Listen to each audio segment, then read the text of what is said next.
कहानी शुरू होती है एक जंगल को दिखाते हुए। एक आदमी पागलों की तरह इस जंगल से निकलने की कोशिश में था। जंगल इतना घना था कि यहाँ से बाहर जाने का कोई रास्ता नहीं नजर आ रहा था। ये इंसान सूरज को देखते हुए आगे बढ़ा था, लेकिन अब सूरज भी ढल चुका था। लेकिन उसने भागना नहीं छोड़ा। भागते भागते एक पॉइंट आया जहाँ एक फेरी के स्केलेटन पे उसे लिखा मिला पॉइंट ऑफ नो रिटर्न, यानी यहाँ से कोई वापस नहीं जा सकता। इस बोर्ड को देखकर परेशानी उसके चेहरे पे साफ जाहिर थी। अंधेरा गहरा हो जाता है और एकदम से सारे परिंदे उड़कर यहाँ से चले जाते हैं। छुपने की कोई जगह भी नहीं थी। ये आदमी बहुत ज्यादा डर रहा था, इसीलिए दरख्त के ऊपर चढ़ जाता है और उसकी बदकिस्मती कि वो इतने ऊंचे दरख्त से गिर गया। इससे पहले कि वो बेहोश हो जाता, हम देखते हैं कि कोई उसे खींच के ले गया। खींचने वाला कौन था ये नहीं दिखाया गया, लेकिन हमें इस आदमी की दर्द भरी चीखें सुनाई दी गई। सीन कट होता है और हमें 6 दिन बाद शहर में मीना नाम की एक लड़की को दिखाया जाता है। मीना की कोई दोस्त या फैमिली नहीं थी सिवाय एक बहन के। इस टाइम वो जिस पेट स्टोर पे काम कर रही थी, उसके बॉस उसे एक पैरट को जू पे छोड़ कर आने का ऑर्डर देते हैं।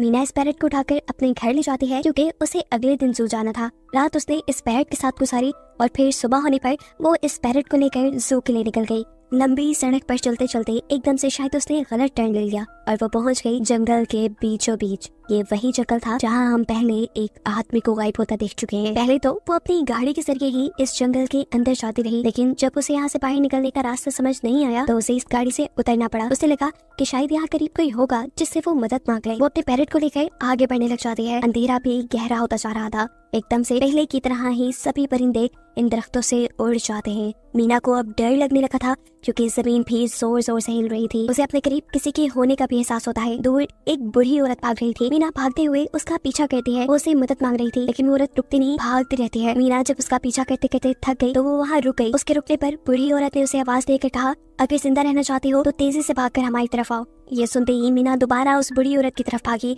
और वो बूढ़ी औरत उसका हाथ पकड़कर उसे एक घर में ले आई। घर आते ही उसने इस घर को लॉक कर लिया। ये कोई घर नहीं था बल्कि एक काफी अजीब कमरा था जिसपे एक बहुत बड़ा सा मिरर लगा हुआ था। इस बूढ़ी औरत के साथ यहाँ 2 और लोग भी थे। मीना घबराकर इन लोगों से पूछती है ये कौन सी जगह है। ये लोग कोई जवाब नहीं देते और उसे मिरर के सामने खड़े होने को कहते हैं क्योंकि कोई उन्हें देखने आने वाला था। मीना पूछती है आखिर कौन देखने आ रहा है, तो वो बूढ़ी औरत मेडेलाइन जवाब देती है हमें वॉचर्स देखने आ रहे हैं। एकदम से यहाँ अजीबोगरीब आवाजें भी गुजरने लगी। इस बूढ़ी औरत ने बताया कि वॉचर्स तुम्हारे आने से खुश है, वो यहाँ तालियां बजा रहे हैं तुम्हारे लिए। मीना बुरी तरह कंफ्यूज थी। मेडेलाइन जिन्हें वॉचर्स कह रही थी उन्हें ना तो अभी तक मूवी में दिखाया गया और ना ही मीना या किसी और ने उन्हें देखा था। ये रात गुजर जाती है। सुबह होने पर ये लोग इस जगह से बाहर निकल आते हैं। मेडेलाइन बताती है कि वो वॉचर्स सिर्फ रात में ही बाहर निकलते हैं, दिन के वक्त हम लोग जंगल में आजाद घूम सकते हैं। मीना को इस जंगल में नहीं रहना था, वो यहाँ से निकलने के लिए आगे बढ़ जाती है, पर मेडेलाइन कहती है ये तुम्हारा अच्छा फैसला नहीं, इस जंगल से बाहर निकलने का कोई रास्ता नहीं है। रात होने से पहले पहले हमें इस घर में वापस आना पड़ता है। अगर तुम लेट हो गई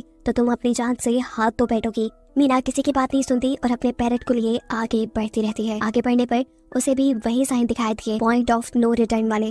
इन्हें देखकर वो घबरा तो गई, लेकिन पहले वाली लड़की की तरह ही वो सूरज को देखकर सूरज की डायरेक्शन में आगे बढ़ती रही, पर जंगल से निकलने में कामयाब नहीं हो सकी। एकदम से उसे जमीन के नीचे हलचल महसूस हुई। वो डर गई और वापस उसी घर की तरफ भागी। वो हार चुकी थी। यहाँ मेडेलाइन उसे हौसला देती है और कहती है कि सिर्फ तुम ही नहीं जिसने यहाँ से निकलने की कोशिश की और हार गई, हम भी तुम्हारी तरह ही हार कर यहाँ रुके हैं। यहाँ से बाहर निकलने का कोई रास्ता नहीं। ये जंगल आत्माओं को अपनी तरफ लेकर आता है और फिर अजीब अजीब चीजें इंसानों को दिखाता है। ये तुम्हें पागल भी कर सकता है, इसीलिए अगर जिंदा रहने चाहती हो तो हमारे साथ ही रहो। ये जंगल एक शिकारी है और हम सब उसका शिकार।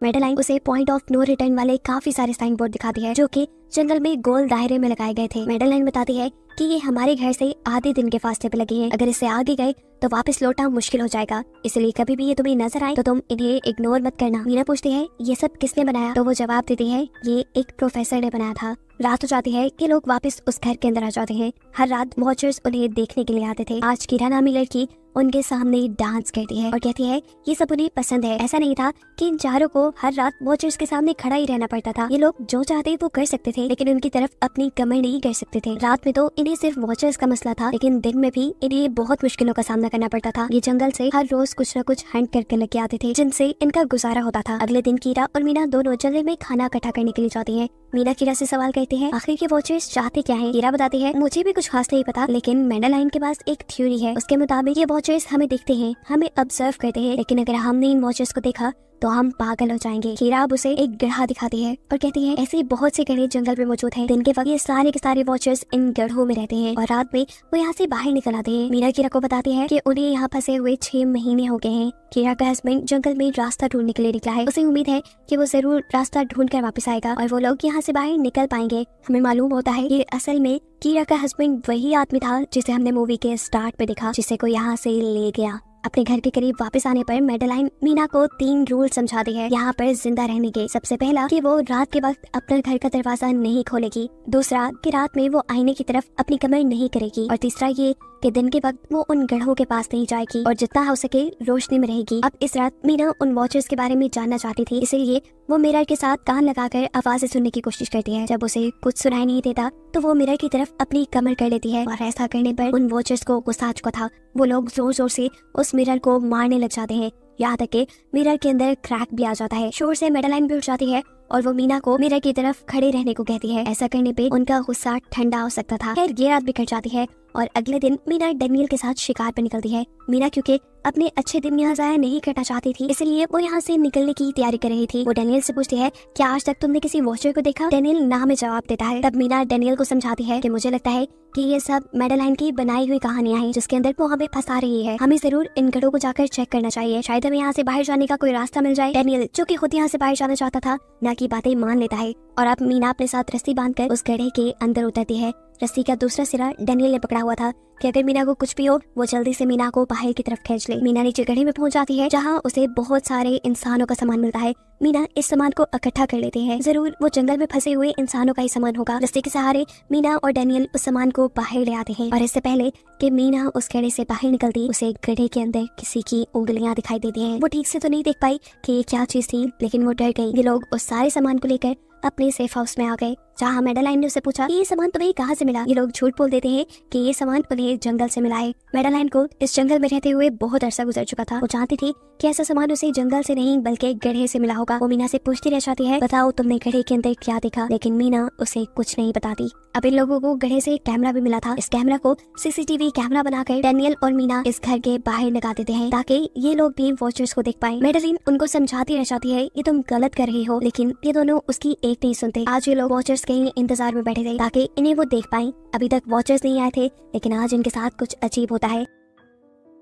उनका दरवाजा खटखटाया जाता है। ये लोग कैमरे से देखते हैं तो वहाँ उन्हें इंसानी टांगे दिखाई दे रही थी। बाहर जो कोई भी था वो कीरा के हस्बैंड की आवाज में बात कर रहा था। कीरा को लगा कि जरूर उसका हस्बैंड यहाँ से बाहर निकलने का रास्ता ढूंढ आया है। वो जल्दी से उठकर दरवाजा खोलने के लिए जाती है, लेकिन मैडेलाइन उसे रोक देती है और कहती है तुम ये दरवाजा नहीं खोल सकती, मैं जानती हूँ भाई तुम्हारे हस्बैंड नहीं है। कीरा को मैडेलाइन की बातों पे यकीन नहीं था, इसलिए मैडेलाइन कहती है तुम इसका इम्तिहान ले लो, तुम मुझसे कोई ऐसी बात पूछो जिसके बारे में सिर्फ तुम या तुम्हारा हस्बैंड जानता हो। कीरा बाहर खड़े हुए इंसान से एक किताब के बारे में सवाल करती है जिसके बारे में उसे पता होना चाहिए था, लेकिन जब बाहर खड़ा हुआ इंसान कोई जवाब नहीं देता तो ये समझ जाते हैं कि ये वॉचर ही है। ये जब दरवाजा नहीं खोलते तो वॉचर इनके बाहर लगाए हुए कैमरा को तोड़ देता है। सभी वॉचर अब गुस्से में आ चुके थे। वो इनके घर के बाहर लगा हुआ शीशा भी तोड़ने वाले थे, लेकिन ये सब लोग शीशे के सामने खड़े हो जाते हैं। उनके ऐसा करने पर वॉचर्स ने शीशा तोड़ना बंद कर दिया और वो इनको मारने नहीं आए। रात इनके साथ ये काफी सारी गलत चीजें हो गई थी, इसीलिए डैनियल और मीना ने डिसाइड किया कि वो मैडेलाइन को सच बता देंगे कि वो गड्ढे में गए थे। और इस बात से वो बहुत ज्यादा गुस्सा हो जाती है कि उन्होंने एक रूल तोड़ दिया था। मैडेलाइन उस गड्ढे से लाया हुआ सारा सामान उठाकर वापस उसी गड्ढे में फेंक देती है और अब ना चाहते हुए मीना भी यही रहने वाली थी। वक्त गुजरता गया, मौसम भी बदल गया, सर्दियाँ आ गई थी, लेकिन अभी तक ये लोग यही फंसे थे। मीना हर रोज यहाँ से बाहर निकलने वाले रास्ते की तलाश में जाती थी, लेकिन उसे कोई रास्ता नहीं मिलता था। उसने एक नक्शा भी बनाया था, उसे यकीन था कि कभी तो वो ये नक्शा पूरा कर ही लेगी। सर्दियों की वजह से इन्हें खाना भी ठीक से नहीं मिल रहा था और खाना ना मिलने की वजह से इनकी दिमागी हालत खराब होती जा रही थी। और इसी सब में मैडेलाइन और डैनियल का झगड़ा हो जाता है। उसे में वो मैडेलाइन के साथ साथ मीना को भी बाहर ही छोड़ के कीरा को सेफ हाउस में ले जाकर लॉक कर देता है। अंधेरा भी होने वाला था। मैडेलाइन और मीना बहुत दरवाजा खटखटाती है, डैनियल की मिन्नतें करती है कि प्लीज ये दरवाजा खोल दो, लेकिन वो दरवाजा नहीं खोलता। फिर अंधेरा भी हो गया और मजबूरन इन्हें अपनी जान बचाने के लिए एक घने दरख्त के नीचे खड़ा होना पड़ा। अब तो इन्हें वॉचर्स के आने की आहटें भी सुनाई दे रही थी। इस टाइम मीना और मैडेलाइन के साथ हम ऑडियंस को भी इन वॉचर्स की एक झलक दिखाई जाती है। ये लोग लंबे लंबे, पतले और खतरनाक थे। अपने गढ़ों से निकलकर ये सब इंसानों को देखने के लिए इस सेफ रूम तक पहुंचते हैं। और जब ये लोग देखते हैं कि मीना और मैडेलिन वहाँ नहीं है तो उनको खाने के लिए ये लोग जंगल में उन्हें ढूंढने लग जाते हैं। और इन क्रिएचर्स के दूर जाते ही मीना और मैडेलिन को मौका मिल जाता है दोबारा अपने सेफ हाउस तक आने का। इस मर्तबा वो जोर जोर से दरवाजा खटखटाते हैं और आखिर डैनियल उनके लिए दरवाजा खोल ही देता है। ये लोग घबराए हुए थे क्योंकि इन लोगों ने अब वो क्रिएचर देख ली थी। मैडेलिन इन सबसे आकर कहती है कि मैंने तुमसे झूठ बोला था कि मैं यहाँ पे फंस गई। असल में मैं इन्हीं क्रिएचर्स की तलाश में यहाँ आई थी क्योंकि मैंने किताबों में पढ़ रखा था कि ये सारी क्रिएचर्स परियां हैं, फेरीज हैं। लेकिन यहाँ आकर मैंने जब इन्हें देखा तो मुझे पता चला कि ये तो मॉन्स्टर यानी राक्षस हैं और साथ ही साथ काफी अक्लमंद भी। ये लोग भेस बदल सकते हैं। मैंने जिसको देखा था उसने बिल्कुल मेरे जैसा ही अपना रूप बना लिया था, बस उसके बाल थोड़े बिखरे हुए और आंखों के नीचे गड़े थे। मैंने उनकी इन हरकतों से अंदाजा लगाया कि वो हम जैसा बनने के लिए हर रोज कुछ सीखते हैं, इसीलिए ये हर रोज आकर हमें ऑब्जर्व करते हैं और जो जो काम हम करते हैं वैसे ही काम ये लोग करने लग जाते हैं। इनकी इन्हीं बातों के दौरान दोबारा दरवाजे पे खटखटाहट होती है। ये क्रिएचर्स अब इन्हीं की तरह बोल रही थी। वो अंदर आना चाहती थी लेकिन ये दरवाजा नहीं खोल सकते थे। अगर ये दरवाजा ना भी खोलते फिर भी क्या हो जाता, उन क्रिएचर्स में इतनी ताकत थी कि वो इस लोहे के दरवाजे को तोड़ कर अंदर आ जाएं। इन लोगों को कहीं छुपना था, सभी को कुछ समझ नहीं आ रही थी। पर अचानक डैनियल की नजर फर्श पे पड़ती है। यहाँ फर्श थोड़ा ऊपर नीचे था। वो जैसे ही कारपेट उठाकर दिखता है तो नीचे एक बंकर था। ये लोग बिना वक्त जाए किए उस बंकर का दरवाजा खोल के उसके अंदर चले जाते हैं और फिर बंकर बंद कर लेते हैं। ये लोग इस चीज से हैरान थे कि ये बंकर इतने अरसे से यहाँ था और इन लोगों को पता भी नहीं चला। इस बंकर के नीचे बहुत फैसिलिटीज थी, हजारों दिन का खाना, बहुत सारे टीवी, टेक्नोलॉजी और भी बहुत सा जरूरत का सामान रखा था। मीना जानना चाहती थी कि आखिर ये जगह किसने बनाई, इसीलिए वो इस कंप्यूटर को ऑन कर लेती है। इस कंप्यूटर में इंटरनेट तो नहीं था लेकिन बहुत सा डाटा सेव था, जिसे खोलने पर इन्हें पता चलता है कि ये सारी जगह डॉक्टर मार्टिन ने बनाई थी। ये असल में प्रोफेसर को इन क्रिएचर्स के बारे में पता था। वो इन क्रिएचर्स पर रिसर्च करना चाहता था, इसीलिए उसने ये बंकर बनाया था। वो इस बंकर में रहता था। पैसों का लालच देकर वो दूसरे इंसानों को यहाँ लेकर आता था और रात के वक्त उन्हें ऊपर रूम्स में छोड़कर खुद इस बंकर में आकर छुप जाता था और वो मॉन्स्टर फिर उन इंसानों को खा जाया करते थे। अपनी सारी रिसर्च के दौरान डॉक्टर मार्टिन बताते हैं कि ये क्रिएचर कोई मॉन्स्टर नहीं बल्कि असल में फेरीज थी जो पहले इंसानों के साथ रहती थी, लेकिन फिर इंसानों ने इन्हें धोखा दिया। इन्हें यहाँ जंगलों में फंसाकर वो यहाँ से निकल गए और काफी साल जमीन के नीचे रहने की वजह से इनका जादू और इनके पर चले गए। डॉक्टर मार्टिन बताते हैं कि सारी रिसर्च के दौरान उन्हें एक सबसे अलग फेरी मिली जो रोशनी में भी उन घरों से बाहर आ सकती थी। वो अच्छी थी, उसे डॉक्टर मार्टिन को मारा नहीं। डॉक्टर मार्टिन उसे यहाँ ले आया। वो फेरी मार्टिन के साथ रहकर सब कुछ सीख गई, लेकिन थोड़े अरसे बाद इन दोनों के अंदर कोई लड़ाई हो गई। इस कंप्यूटर में बहुत सी वीडियोस थी और हर वीडियो में डॉक्टर मार्टिन ने कुछ ना कुछ बताया हुआ था। मीना बस ये जानना चाहती थी कि आखिर में क्या हुआ, इसीलिए वो सबसे आखिरी वीडियो प्ले करती है जिसमें वो देखती है कि प्रोफेसर खुद को और उस फेरी को मारने वाले हैं। मरने से पहले वो इस जंगल में फंसे हुए लोगों के लिए यहाँ से निकलने का रास्ता बता देता है और कहता है कि शाम में जिस डायरेक्शन में परिंदे भागते हैं उसी डायरेक्शन में भागने से वो लोग इस जंगल से निकल सकते हैं। उसने इस रिकॉर्डेड मैसेज में कहा था कि अगर कोई इस जंगल से निकलने में कामयाब हो गया तो यूनिवर्सिटी में जाकर मेरी सारी रिसर्च तबाह कर देना। बस कुछ राज ही रहने चाहिए। मैंने यहाँ आकर बहुत बड़ी गलती की थी। मैं वो दुनिया नहीं बना सका जिसका मैंने ख्वाब देखा था। मैं इंसानों और फेरिस को एक साथ नहीं रख पाया। खैर आज रात इनकी काफी खुशी में कटती है क्योंकि इन्हें बाहर जाने का रास्ता मिल गया था। सभी लोग अब बंकर से बाहर निकलते हैं तो देखते हैं कि इनका सेफ हाउस ऑन वॉचर्स ने पूरी तरह तबाह कर दिया है। ये लोग अब यहाँ जंगल से निकलने के रास्ते में बढ़ जाते हैं। वो परिंदे जिनके बारे में प्रोफेसर बता रहे थे वो तो शाम को उड़ने वाले थे, लेकिन इन्हें शाम होने से पहले जंगल से बाहर निकलना था, इसलिए मीना अपने पास मौजूद पैरट को आजाद कर देती है। जिस डायरेक्शन में वो उड़ता है ये लोग उसी डायरेक्शन में चलने लग जाते हैं। चलते हुए रास्ते में इन्हें एक कब्र मिली। मैडेलाइन इस कब्र को देखकर बताती है कि एक वक्त था जब ये लोग इंसानों के साथ रहते थे, लेकिन इंसानों ने इनके साथ बहुत बुरा किया, धोखा किया और इन्हें यहाँ जंगलों में छोड़कर वो चले गए। और क्योंकि इन फेरिस ने अपने पर और अपनी जात को खो दिया, इसलिए अब कभी वो इस जंगल से बाहर भी नहीं जा सकते। चलते हुए ये लोग एक नदी के पास पहुंच गए। फाइनली इस नदी के जरिए ये लोग इस जंगल से निकल सकते थे। शाम भी हो चुकी थी। वो फेरिस, वो वॉचर्स अब जमीन से बाहर निकलने लगे थे। इससे पहले कि ये लोग डॉक्टर मार्टिन की बोट में बैठकर यहाँ से दूर चले जाते, डैनियल को यहाँ अपना साथी जॉन मिल जाता है। वो जख्मी हालत में था। डैनियल उसकी मदद के लिए आगे बढ़ता है। बाकी सब अपनी बोट में बैठ गए थे। इससे पहले कि डैनियल वापस आता, ये लोग देखते हैं कि डैनियल जिसकी मदद करने गया वो कोई इंसान नहीं बल्कि रूप बदलने वाली फेरी थी, जिसने अब उनकी आंखों के सामने डैनियल का रूप ले लिया था। ये सब लोग डैनियल के लिए कुछ नहीं कर पाते। उस फेरी ने अब डैनियल के माथे पे एक निशान बनाते हुए उसे जान से ही मार डाला था। इन्हें मालूम होता है कि फेरिस ये नदी पार नहीं कर सकती और फाइनली ये लोग खुद इस नदी को पार करके शहर तक पहुंच जाते हैं। सीन कट होकर हमें दिखाया जाता है कि अब मीना डॉक्टर मार्टिन के कहे के मुताबिक उनकी यूनिवर्सिटी में उनका सारा डाटा खत्म करने के लिए आई है। और इससे पहले कि वो उनका रिसर्च डाटा डिलीट करती, उसे इसके जरिए एक नई बात पता चलती है कि जब हजारों साल पहले इंसान और फेरीज एक साथ रहते थे तो तब इनकी शादी भी हो जाया करती थी। ऐसे इंसानों और फेरीज के बच्चे भी हुए जिन्हें हाइब्रिड्स कहा जाता है। उसे यहाँ पे ये बात भी पता चली कि मैडेलाइन जो उन्हें वहाँ मिली थी वो कोई और नहीं बल्कि प्रोफेसर की वाइफ ही थी। वो कंफ्यूज हो जाती है कि मैडेलाइन ने उसे ये बातें क्यों नहीं बताई। इस सारी कंफ्यूजन को शेयर करने के लिए वो कीरा के पास आती है और उसे बताती है कि जिस मैडेलाइन से हम जंगल में मिले थे वो असल में प्रोफेसर मार्टिन की वाइफ थी, लेकिन उसने हमें ये सच्चाई इसलिए नहीं बताई क्योंकि वो एक इंसान नहीं बल्कि एक भेस बदलने वाली फेरी ही थी। ये सुनकर कीरा हैरान हो जाती है। असल में काफी सालों पहले प्रोफेसर की वाइफ मैडेलिन लंग्स कैंसर की वजह से मर गई थी। प्रोफेसर उनसे बहुत प्यार करते थे, वो उनके साथ ही रहना चाहते थे।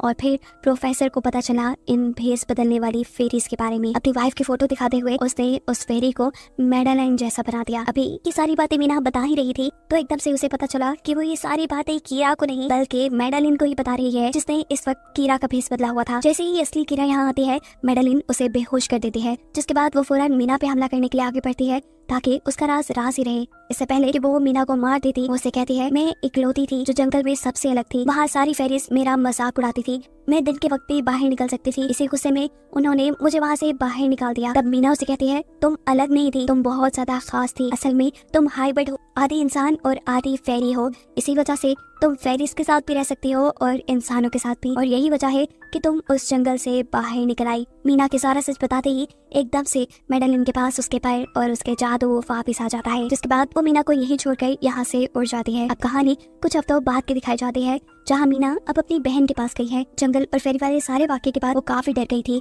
और अब वो अपनी बहन के साथ ही रहना चाहती थी। उसने अपनी बहन को बताया कि मुझे लगता है कि वो फेरी अभी भी मेरा पीछा करती है। तब मीना की बहन उसे कहती है तुम डरो नहीं, कुछ नहीं होगा। और कहानी के आखिरी सीन में हमें एक बच्ची को दिखाया जाता है जो कि इस वक्त भी मीना के घर के नीचे ही थी। ये कोई और नहीं बल्कि वो फेरी मैडेलाइन ही है जो इनकी दुनिया में इस बच्ची के रूप में रह रही है। और इसी को दिखाते हुए ये कहानी यहाँ खत्म हो जाती है।